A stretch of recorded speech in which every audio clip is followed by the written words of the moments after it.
అందరికీ నమస్కారం. నేను Bhanu Mekala. Welcome to Sashi TV. YouTuber భయ్యా సన్నీ యాదవ్ పైన పంజాగుట్ట పోలీస్ స్టేషన్లో కంప్లైంట్ ఇవ్వడానికి వచ్చాను. అక్కడ కంప్లైంట్ ఇచ్చి సబ్ ఇన్స్పెక్టర్ గారితో ఈ కంప్లైంట్ ఇచ్చి మాట్లాడితే పోలీసు వారు అయితే ఈ కంప్లైంట్ అయితే తీసుకోలేదు. నేను సామాజిక బాధ్యతతో ఒక జర్నలిస్ట్గా ఈ ఆంధ్ర తెలంగాణలో అనేక ప్రజా సమస్యల పైన నా గొంతు వినిపించాను. ఈ నేపథ్యంలోనే యూట్యూబర్ భయ్యా సన్నీ యాదవ్ పైన అనేక ఆరోపణలు, అనేక అభియోగాలు, అనేక నిందలు వస్తున్నటువంటి నేపథ్యంలో ఒక అడుగు ముందుకేసి యూట్యూబర్ భయ్యా సన్నీ యాదవ్ పైన కంప్లైంట్ ఇవ్వడం జరిగింది. మరి పోలీసు వారి కంప్లైంట్ అంతా చదివి ఇది మాకు వర్తించదు, ఎన్ఐఏ అధికారులకి కంప్లైంట్ ఇవ్వండి, వాళ్ళు అరెస్ట్ చేశారు అనే ఒక ప్రచారం జరుగుతుంది కదా. మరి వాళ్ళు అరెస్ట్ చేశారా లేదనేది మనకైతే క్లారిటీ లేదు.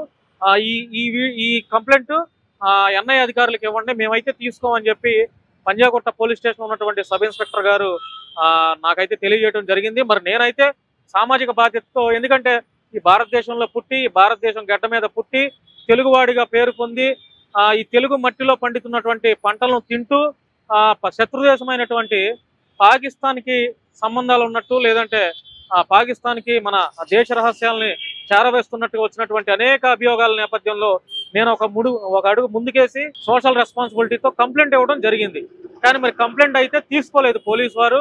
ఎందుకంటే అతను గతంలో కూడా భయ్యా సన్నీ యాదవ్ అనే వ్యక్తి బెట్టింగ్ యాప్స్ కూడా గతంలో ప్రమోషన్ చేసి ఇల్లీగల్ గా డబ్బులు సంపాదించాడనే ఒక ఆరోపణలు కూడా అతని మీద ఇప్పటికీ ఉన్నాయి. మరి 4 కోట్ల రూపాయలు పెట్టి ఇల్లు కూడా కట్టాడనే ఒక ఆరోపణలు కూడా వస్తున్నాయి. అతనికి దేశ విదేశాలు తిరగటానికి, బండి పైన ట్రావెల్ చేయడానికి డబ్బులు ఎక్కడి నుంచి వస్తున్నాయి, అతని తల్లిదండ్రుల యొక్క బ్యాంక్ అకౌంట్స్ కూడా ఒకసారి బ్యాంక్ ట్రాన్సాక్షన్స్ కూడా, వాళ్ళ తల్లిదండ్రుల యొక్క బ్యాంక్ ట్రాన్సాక్షన్ కూడా చెక్ చేస్తే పోలీసు వాళ్ళు అతనికి డబ్బులు ఎక్కడి నుంచి వస్తున్నాయి, ఎవరు వేస్తున్నారు, ఒకవేళ ఎంత సబ్స్క్రైబర్స్ ఉన్నా, ఎన్ని లక్షల మంది సబ్స్క్రైబర్స్ ఉన్నా కూడా యూట్యూబ్ నుంచి డబ్బులు ఎంత వస్తున్నాయి, అతని ట్రాన్సాక్షన్స్ ఎలా జరుగుతున్నాయి, ఎవరు వేస్తున్నారు, ఎంత వస్తున్నాయి, ఏ నెలలో ఎంతెంత పడినాయి అనేది పోలీసు వారు ఎంక్వైరీ చేసి విచారణ చేస్తే తప్ప ప్రజలకు కూడా తెలియదు. ఎందుకంటే అతను శత్రు దేశాలు పాకిస్తాన్తో సంబంధాలు ఉన్నట్టుగా మీడియాలో కథనాలు వస్తున్నాయి, మీడియాలో చూస్తున్నాం మనమంతా. మరి ఇప్పుడు పోలీసు వారు ఎన్ఐఏ అధికారులు అరెస్ట్ చేశారనే ఒక వార్త అయితే జరుగుతుంది. మరి అరెస్ట్ చేసినట్టుగా కూడా క్లియర్గా సమాచారం అయితే లేదు, కానీ అరెస్ట్ చేశారు చెన్నైలో అనే ఒక వార్త కూడా వస్తుంది.